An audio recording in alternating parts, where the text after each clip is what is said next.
Today we're going to talk about preparing your fabric before you cut. I think it's very important that you prep your fabric before you cut anything out because cotton fabrics shrink and we want to take the shrink out of the fabric before we cut our pieces so that they don't shrink later and our pieces will end up too small. What we have here are 3 different bolts of fabric that were printed slightly differently in different methods. This is a traditional flatbed print, but it has a metallic gold and silver added to it. This is a traditional print, the way that things have been printed for a long time on a flatbed printer. And it's a basic from a different company.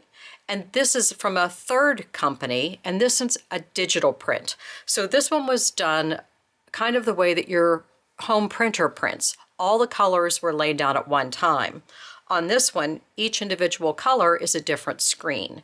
And on this one, it's a plain black background, but it's had metallic added to it. Now, what I can tell you is at least one of these is going to shrink. And it's going to shrink enough that it would make a difference in your quilt. I can also tell you it has nothing to do with the way that it was printed. It has to do with the way that it was dried in the printing process. Your regular fabrics are held tight on the printing frame when they're printed, no matter what process is used to print them. And along the outside edge of the fabric, a lot of times you'll see these little marks along the edge, which are gripper marks here that you can see. And those are where the frame pulled your fabric tight. Now, if that tension is released when it goes into the dryer, nothing shrinks. But if it's dried in that stretched tight position, then when you get it home and you wet or dampen your fabric, it relaxes into the size that it should be. So in my opinion, fabric prep is really nothing more than relaxing your cotton fabric into the size that it should be. Now, there's nothing wrong with any of these fabrics. They come from very reputable manufacturers. But let's see what happens if we cut some strips and squares off of them and then prep them before we cut. In order to prep your fabric, my suggestion is if you're working with fat quarters or larger pieces, yardage up to several yards, that you toss them in your washer and get them wet and then put them in your dryer. Now, your fabrics aren't really dirty, so you don't have to put them through a full cycle with soap. Simply rinse and spin and then toss them in the dryer. Take them out of the dryer while they're still damp dry, and then you can go ahead and iron them to finish them off and get them bone dry. Makes it easier to get the wrinkles out of them. I also like to work with some extra sizing in my fabric, so we'll talk about that in just a minute. But first, I want to talk about prepping smaller cuts of fabric. So what I've done is I've taken those 3 bolts and I've cut some pieces off of them. I've cut a 2.5-inch strip off of each one and then some 10-inch squares. Now, I think we can all agree that these are exactly the same size. So there's 3 squares here. And what I'm going to do is separate them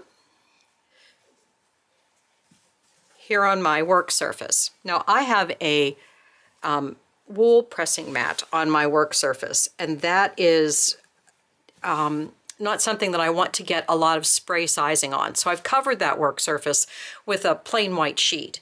And what that does is it allows me to spray, and then as this sheet has buildup of spray sizing on it, I just throw it in the washer and get another one out and just keep rotating them. And that keeps my wool pressing mat clean. Now, you can pre-shrink your fabrics with just plain water. The whole idea is to get them wet so that they relax into the position that they need to be. So if you just want to use a plain plant mister spray bottle and spray these smaller cuts, and then you can iron them dry or wait for them to dry and then press them nice and flat before you cut. My preference is to add some sizing to my fabric. Now, wetting your fabric doesn't know if it's sizing or water. It just knows that it's wet and it will relax. So most of the time, what I use is a faultless product. Now, this is Faultless Magic premium sizing finish. This is the light blue can. This is one of the products that's made by the Faultless company. They also have a heavy finish and a premium, which they call a luxe finish. Now, in this assortment of products, this is the product that I would use. This is a sizing product, and it is a chemical-based product. This is a starch, and it's a corn-based product. So corn is a starch. Starch sometimes can attract bugs because it's a corn-based product. So this is also very heavy. I find this builds up on the bottom of my iron and sometimes causes flaking. This one does not do that. This gold can, which is the premium luxe finish, actually does nothing to your fabric, but it makes your iron glide smoother. So this is not going to add any additional sizing to your fabric. This adds a starch, a very stiff, to your fabric, and this is just additional sizing, which is similar to the sizing that's already in your fabric. Now, in addition to these three, a new product that they have on the market from the same company, so Magic and Faultless, so Faultless Magic is from Faultless, all the same company, they have different product lines. This is the quilting and crafting spray. The difference between this quilting and crafting spray and this one is that they're both chemical-based products, so they don't have any cornstarch in them. This particular one is fragrance-free, so if smells in that bother you, this is the one that you're going to want to have. This is also it's going to remove wrinkles and flatten your seams. It reduces stretch for point matching. So this is a sizing and this is a sizing. This is going to improve accuracy for your cutting because things are not going to stretch the same. Now, the difference is this one's much more expensive off the shelf than this one is. If you're just going to prep your fabric with sizing and you're not going to do any pre-washing, this is the least expensive way that you can go. If you're going to put your fabric in the washer and then prep it, this is the one that I recommend because your fabric's already pre-shrunk. You don't have to get it sopping wet. You just have to add some sizing. Also, this product is what's called buildable. So the more layers of this product you add, the stiffer your fabric will become. So if you want your fabric this stiff, then this is the product that you want to use because this will not build up on your iron and this will add stiffness the more times you spray your fabric. Now, cost-wise, does it make a difference? If you're pre-washing in the washer and then sizing, this works out to about the same amount of money. If you're working with this product and you're using this to do the sopping wet and then dry your fabric, then this is the least expensive. But this really is a superior premium product to the other product line. They did their research and that's what they've come up with. Now this one also comes in a reusable pump bottle. You can get it as an aerosol, but this one also comes in this pump type spray. And you can get a refillable bottle for this. So you keep this one pump spray and then you can just keep filling this same bottle. And that makes it even more reasonably priced. Now, are these the only products that you can use? Absolutely not. There are other products on the market. You've probably seen Mary Ellen's Best Press, which is very similar, comes in lots of fun scents or flavors, and you could use that as a starch alternative as well. This is Acorn's Easy Press Fabric Treatment, which is a concentrate that comes in this kind of a bottle. You use this, and then you need a sprayer to go with it. So you need a pump sprayer, and this is a fine mist sprayer. So these fine mist sprayers allow you to really spread the product out so that you're not just dumping it and absorbing it all into your ironing surface. They also have this one, which is the Electronic Easy Sprayer. So this is a rechargeable spray unit. It actually has a battery and a rechargeable in it. So when you want to click this on and spray it, you can click it on. I don't know if you can hear that hum. Oop, and it's spraying across my sewing room here. So you can turn that on and it will spray for you, and then you don't have to worry about it using up all of your product. It will spread it all out for you. So there's lots of different products that are on the market. You can pick one that works for you. Now, let's wet these fabrics and see what happens. I'm going to choose to use my magic sizing and do this because I know that it's going to get a nice even and really wet.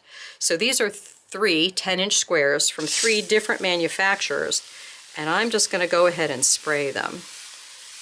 Not sure if you can see that up close, but see how this one is actually just kind of creeping across? You kind of watched that one shrink, didn't you? So make sure they're all good and wet here. And you can see that this one has automatically, we watched that one shrink. Now this one seems to be staying the same size, and this one seems to be shrinking just slightly. So I'm going to let these dry for just a few minutes while we talk about what's happening here. The fabric that comes off the bolt that was stretched tight at the print plant is not defective fabric in any way, shape, or form, but it's going to shrink across the fabric from selvage to selvage because that's the way it's stretched.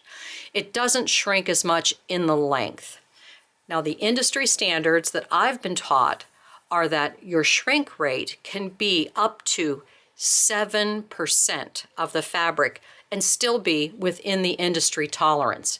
7% is a lot of fabric. If you think of your extra wide backing fabrics that run in the 100 inches, 108, 110 sometimes, if they were just 100 inches and the 7% shrink rate means that fabric could shrink 7 inches.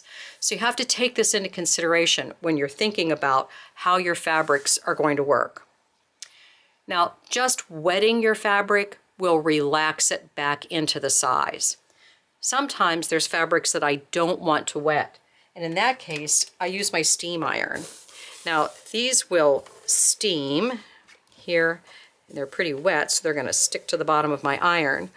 But if we iron these dry without stretching them, just by ironing like this, and then I'll come back and we'll see how much they've shrunk and what would happen if we didn't do this beforehand. So let's see how our fabrics fared. This one did not seem to shrink at all, so it still measures 10 inches by 10 inches. Now, that doesn't make this particular manufacturer superior to the others. It just means that in the print plant, the tension was released before this fabric went through the dryer. So that's why it remained the same size. Now, this one, let's line it up here. You can see my edges are even here, and you can see that we've lost about 1/4 of an inch is the amount that we've lost off the side here. So the salvages would be on this side, and this would be your running yardage. So across the width of the fabric in 10 inches, you lost 1/4 of an inch. So you can cut 4 10-inch squares across your fabric, so you're losing about an inch in the width for this one. Now this one is the one that shrunk the most, and you can see that it's close to 1/2 inch, not quite, but close to 1/2 inch that we've lost in this particular width. So that means that across the width of the fabric, you would have lost 2 inches of fabric. And that seems like an awful lot, but it's usually built right into the base goods.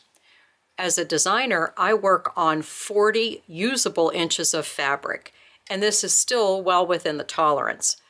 But if you're not used to prepping your fabric and you don't see that amount of shrink, it can make a big difference in your project. So if we were just sewing 10-inch squares together, and these were my 10-inch squares, when I've stitched them together, you'll see that they shrink differently. Now, I know people have said it doesn't really matter because when the quilt is all sewn together, the shrink doesn't matter. It does matter to me. It may not matter to you and it may not matter in the whole overall scheme of things, but I want to know that this is happening so that I can adjust for it or compensate for it, or just prep my fabric beforehand so it doesn't make any difference and it won't affect the outcome of my quilt. Now I know that people also say once it's quilted, it all shrinks the same. That's still a lot of shrink, especially if it's a solid border piece. So you want to take this into consideration. Now I wonder how those 2.5-inch strips worked out. So these are my strips that I cut, and then I've sprayed them so that they worked out the same way.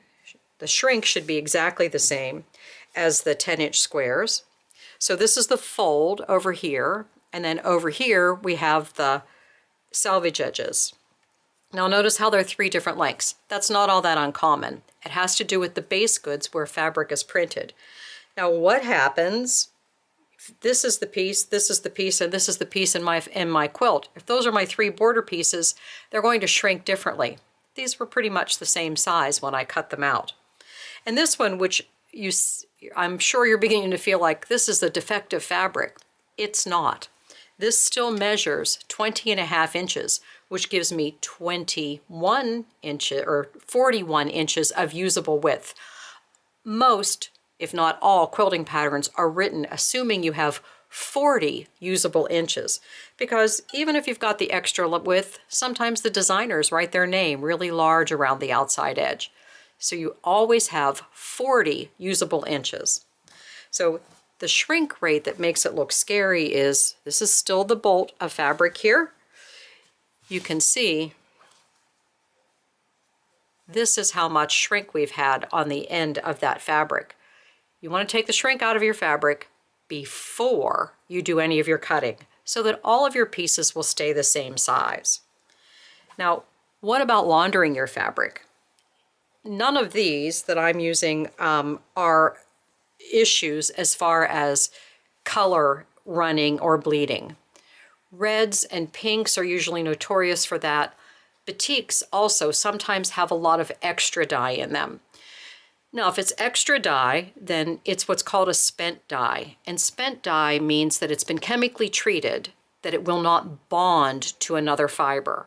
So that means that even though you pull your quilt out of the washer and it looks like it's got stains all over it, you can rewash that. And if you keep rinsing it, those will rinse out. Now, if you want to avoid that to begin with, then what you want to use is a product like this. This is Shout's Color Catchers. You can get different kinds. They're dye trapping sheets. So what's in here looks like kind of a white washcloth kind of a thing. You throw that in with your fabric when you've pre-washed it, and then this kind of a towel that's in here will soak up all that extra dye that's floating around in the water so that it doesn't sit on your fabric and you have to wash it again. Now, people have asked if these are reusable. You're supposed to use them one time, but if it hasn't turned a color, there's nothing wrong with throwing it back in again and using it to see if it will turn color. Always add a fresh one, but if you want to add 2 that have been used before, it can't hurt. So I hope you've learned a few things about prepping your fabric. One thing I want you to understand is that quilt weight cotton fabric comes in different widths. It's printed in a variety of print plants by a variety of different manufacturers. None of the print plants are exclusive to only one. I also want you to remember that just by looking at the bolt or the name of the manufacturer, you can't tell if it's going to shrink, because you don't know how it was dried. So it's always better to be safe than sorry and prep your fabrics before you cut.